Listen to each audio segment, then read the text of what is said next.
E aí galera, beleza? Aqui quem fala é o Davi, sou do Vida Pura e esse é o 11º episódio da série 119, A Rota da Obediência. Vamos que vamos!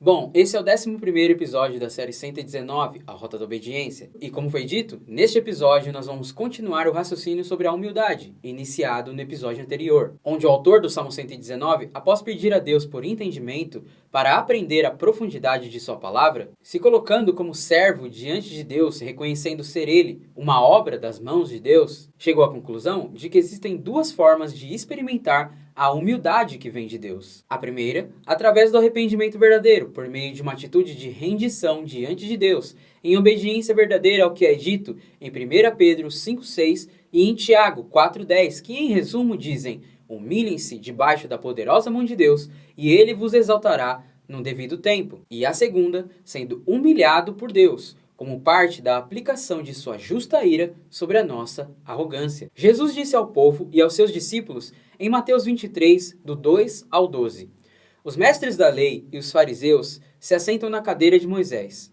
Obedeçam-lhes e façam tudo o que eles dizem a vocês, mas não façam o que eles fazem, pois não praticam o que pregam. Eles atam fardos pesados e os colocam sobre os ombros dos homens, mas eles mesmos não estão dispostos a levantar um só dedo para movê-los. Tudo o que fazem é para serem vistos pelos homens. Eles fazem seus filactérios bem largos e as franjas de suas vestes bem longas.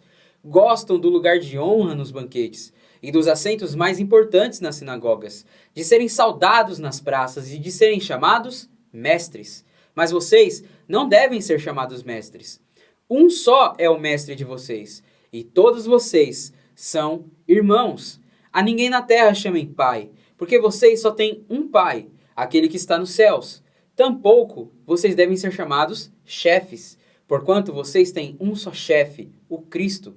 O maior entre vocês deverá ser servo, pois todo aquele que a si mesmo se exaltar será humilhado, e todo aquele que a si mesmo se humilhar será exaltado. E por isso o salmista clamou por um coração integralmente obediente a Deus, pois ele compreendeu que essa segunda forma pode acontecer com ele se ele não buscar viver a primeira, que é se humilhar diante de Deus. E é sobre essa primeira forma de viver a humildade que vem de Deus que nós vamos meditar neste episódio e entender a partir do 11º bloco de 8 versos do Salmo 119, que é formado pelos versículos 80 a 88, que começam com a letra hebraica Kaf, que obedecer envolve se humilhar. E é o que nós vamos ver nesse bloco. O salmista rasgando seu coração diante de Deus em profunda humilhação. O que nós vamos ver nos versículos desse bloco não é um homem declarando isso, determinando aquilo,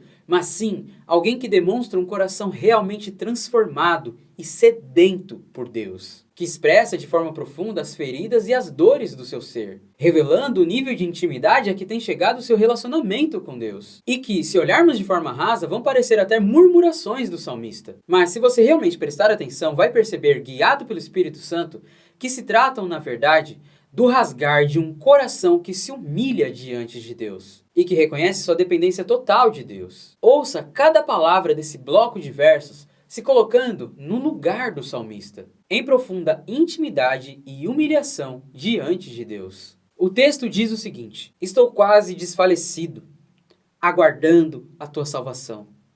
Mas na tua palavra depositei a minha esperança.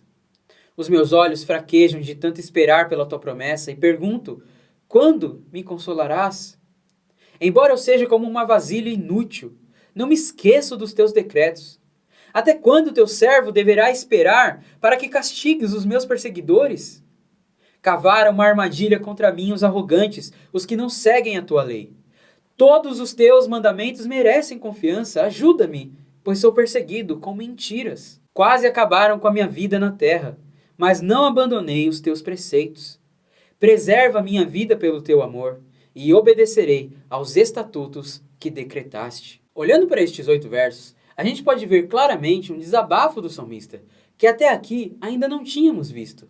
Pelo menos, não nesse nível e nessa profundidade expressiva de sentimentos. Vimos o salmista sendo alcançado pelo amor de Deus, recebendo nova vida, e nós entendemos que essa mudança radical de direção de vida, essa rota refeita em direção a Deus, é o verdadeiro arrependimento. E agora, demonstrando de forma evidente o fruto desse arrependimento, vemos ele iniciar sua oração reconhecendo diante de Deus, sem filtros ou palavras enfeitadas, a sua situação real diante de Deus, como alguém que está quase desfalecido enquanto aguarda a salvação de Deus, pois depositou sua esperança na palavra de Deus. E termina com um clamor pela preservação dessa vida pelo amor de Deus, reafirmando que o seu único objetivo e propósito é viver para obedecer a Deus, pois ele sabe que a salvação é uma obra que Deus realiza em nós com a regeneração e a justificação, está realizando com a santificação e completará com a glorificação. E por isso podemos entender o raciocínio desse bloco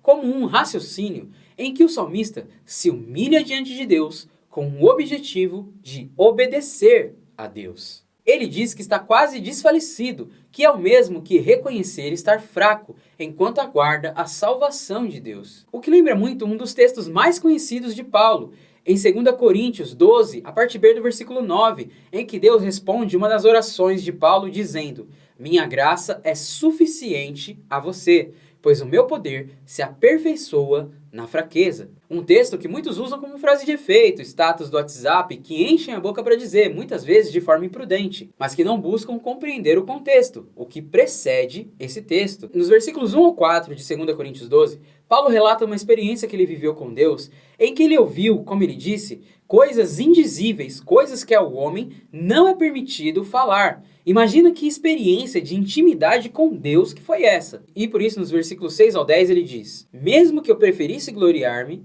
não seria insensato, porque estaria falando a verdade. Evito fazer isso para que ninguém pense a meu respeito mais do que em mim vê ou de mim ouve. Para impedir que eu me exaltasse por causa da grandeza dessas revelações, foi-me dado um espinho na carne, um mensageiro de Satanás, para me atormentar.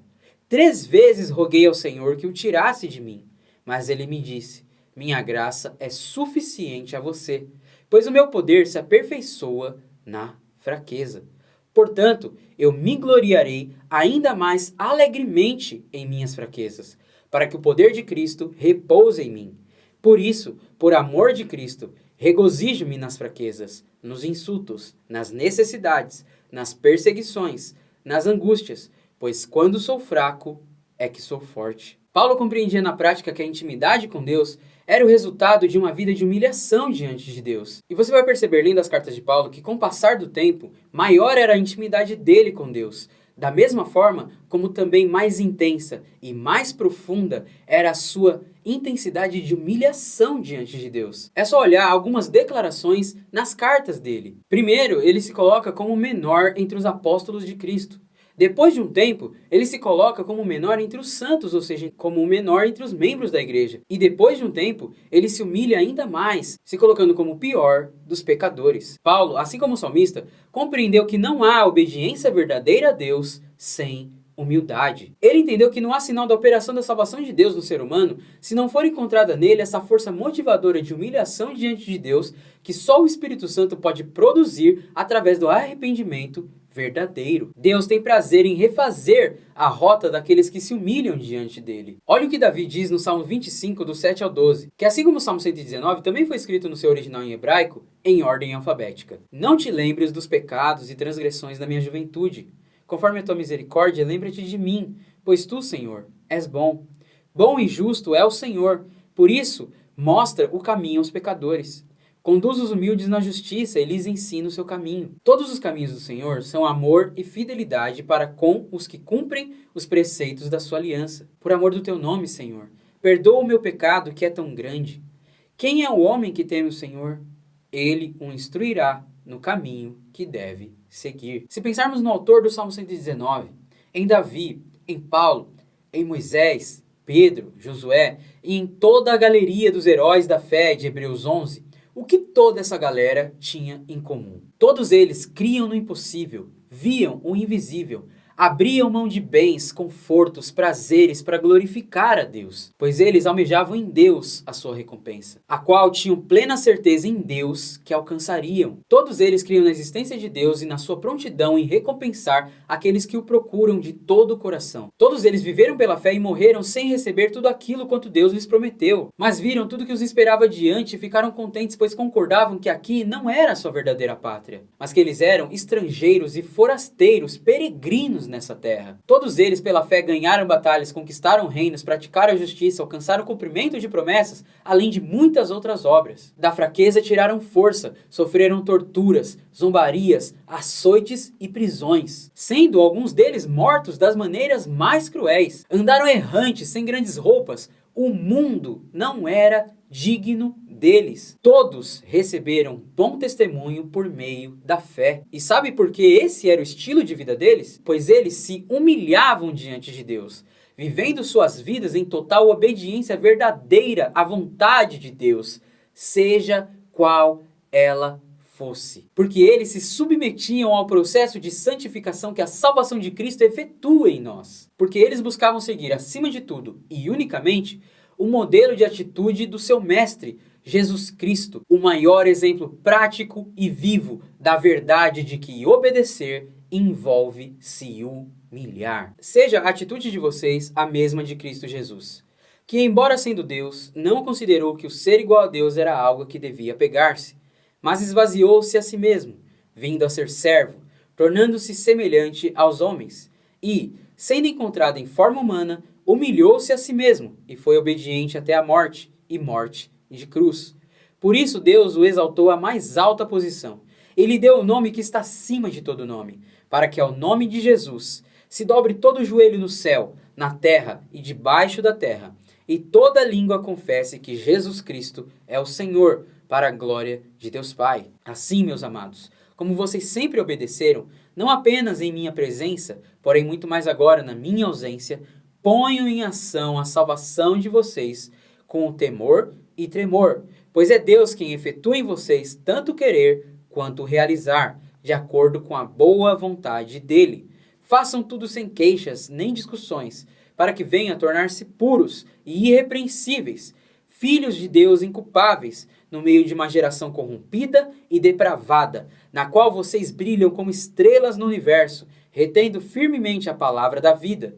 Assim, no dia de Cristo, eu me orgulharei de não ter corrido, nem me esforçado inutilmente. Filipenses capítulo 2, versículos 5 ao 16. Como tem sido a sua atitude diante de Deus? Você realmente tem se submetido ao seu processo de santificação? Tem se humilhado diante de Deus, rasgando seu coração diante dele em oração? Ou tem preenchido seu tempo com murmurações, reclamações, comodismo e preguiça? O salmista reconhece e confessa sua fraqueza a Deus no versículo 81. Mas ao mesmo tempo mostra sua dependência total de Deus, dizendo que aguarda a salvação de Deus e que deposita sua esperança não no seu próprio esforço, mas na palavra de Deus. Ele mostra que seu anseio é pela consolação de Deus no versículo 82. E que, ainda que não passe de uma vasilha inútil, no versículo 83, ele não se esquece da palavra de Deus. Ou seja, que ele por si só é uma simples vasilha, mas que agora essa simples vasilha tem sido ocupada e preenchida pela palavra de Deus. Fazendo eco ao que Paulo diz em 2 Coríntios 4:7.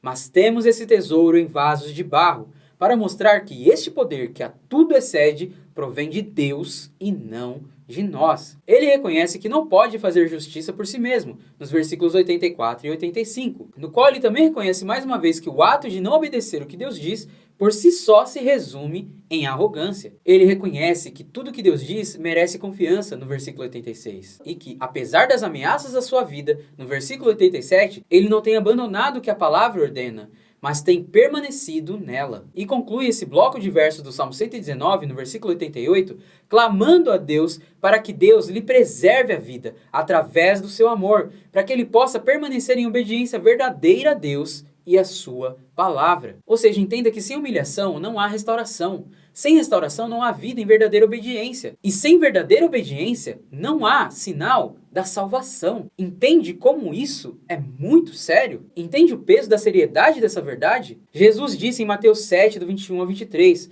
nem todo aquele que me diz Senhor, Senhor entrará no reino dos céus, mas apenas aquele que faz a vontade de meu Pai que está nos céus. Muitos me dirão naquele dia: Senhor, Senhor, não profetizamos em teu nome? Em teu nome não expulsamos demônios e não realizamos muitos milagres? Então eu lhes direi claramente: nunca os conheci. Afastem-se de mim, vocês que praticam o mal. No início de 2018, após 14 anos de vício na pornografia, na masturbação e na imoralidade sexual, após um ciclo intenso de promiscuidade de vida, aos 26 anos, no início de 2018, numa madrugada, depois de uma queda, após prometer para mim mesmo que a partir de 2018 eu não teria mais quedas no pecado da pornografia, e cair nos primeiros dias já de janeiro de 2018, numa madrugada, eu orei a Deus. E ali eu reconheci, depois de 14 anos afundado nesse pecado, que eu era um viciado. Eu nasci num contexto evangélico, sempre tive acesso à igreja. Aos 16 anos, eu abandonei e virei as costas. Fui querer viver tudo o que esse mundo tem a oferecer. Me afundei em todo tipo de promiscuidade, uso de drogas e tantos vícios que me afundaram de fato num lamaçal de pecado. Só que eu sempre reconheci que eu tinha vício em álcool, tinha vício em drogas. Mas mesmo depois de 7 anos longe de Cristo e após ter voltado, frequentado igreja, feito parte de tantas e tantas coisas, eu ainda não tinha admitido para mim mesmo e diante de Deus que eu era um viciado na pornografia. Eu vestia uma máscara, mas no secreto Deus sabia quem eu era. Deus sabia quem eu era, assim como Ele sabe quem é você no secreto. Só que naquela madrugada, angustiado, eu fiz o que eu deveria já ter feito há muito tempo. Eu reconheci diante de Deus que eu era um viciado em pornografia, que eu era um viciado na imoralidade sexual e que sozinho eu jamais conseguiria vencer isso. E eu clamei a Deus num grito de socorro que veio da alma, por ajuda, por socorro, por transformação, porque eu queria estar longe daquele ciclo de pecado, porque eu não aguentava mais aquela realidade. Eu queria realmente algo novo. E eu tenho certeza absoluta hoje que aquele desejo não veio de mim. Aquele desejo veio do Espírito Santo que me atraiu até Ele e me levou a esse ato de humilhação. E foi depois dessa oração, que não foi a única. Óbvio, em todos os anos afundado no vício, eu fiz muitas orações, mas nunca se humilhando, admitindo que eu era viciado. Foi quando eu admiti que era viciado e que precisava de ajuda e que sozinho eu jamais venceria, foi então que Deus me apresentou vida pura. E hoje, graças a Deus, graças somente a Ele, glória a Ele, Deus tem me feito experimentar o que é andar em liberdade. Só que foi necessário um ato de humilhação. E isso não é para glória minha, isso é para a glória de Deus, que nos atrai com o seu profundo amor. E entenda, você que muitas vezes, assim como eu muitas vezes, questionou a Deus que, Deus, se o Senhor é um Deus de amor, por que então o Senhor diz que o caminho e a porta que levam ao Senhor são estreitos, se o Senhor é um Deus de amor? Que a gente possa entender todos os dias, com um coração que se humilha em gratidão diante de Deus, que nós não merecíamos porta ou caminho em direção a Deus algum. Nós merecíamos e ainda merecemos e sempre iremos merecer o inferno. Mas Cristo, com a sua eterna graça, com o seu amor eterno, nos tem reconciliado com Ele. Então, se há uma porta, se há um caminho, mesmo que estreitos, agradeça, se humilhe diante de Deus, trilhe o caminho, se submeta ao processo, não queira pular etapas, entre pela porta e viva o que Deus tem para aqueles que se humilham diante dele e o obedecem verdadeiramente de todo o coração. Porque eu e você temos que nos humilhar diante dele? Porque ele é digno e ponto final. Por isso, não perca mais tempo. Se submeta ao processo. Não queira pular etapas ou fazer do seu jeito. Você, assim como eu, já tentou vencer essa luta do seu jeito durante todo esse período do seu vício. E com certeza sempre se deparou e ainda se depara com a realidade de que sozinho você sabe que não vai vencer. Então se renda à vontade e aos métodos de Deus e não aos seus. Lembre-se, Ele é o primeiro e principal interessado em que você seja santo, que tenha uma vida pura e que tenha um relacionamento verdadeiro, profundo e íntimo com Ele. Aproveite todas as formas que forem possíveis de ajuda que são oferecidas aqui no Vida Pura. Acesse o canal do Telegram, entre para a plataforma 180 Graus Vida Sem Pornografia, adquira os livros do Vida Pura, acompanhe os vídeos que são postados aqui no YouTube toda semana, veja a série Pornografia Subliminar, a série Esposas Feridas, acompanhe os vídeos da Mônica que são postados por aqui. E aproveitando, quero aqui expressar minha gratidão a Deus e glória a Ele pela vida da Mônica, porque foi através do vídeo do primeiro testemunho dela, quase 3 anos atrás,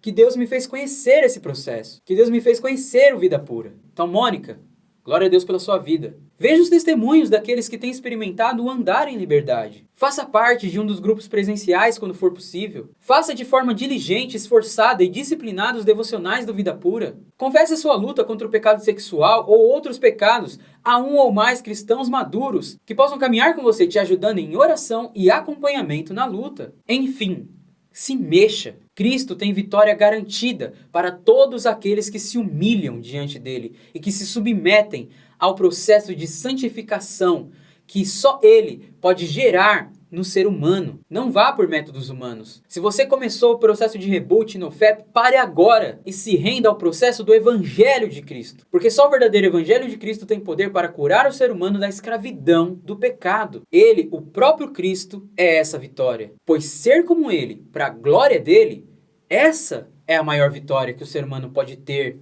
e viver. Por isso nós podemos dizer também que nós somos o Vida Pura e não desistimos da humildade. Pois afinal, como Salomão e Pedro disseram, Deus se opõe aos orgulhosos, mas concede graça aos humildes. Vamos lutar juntos por ela também?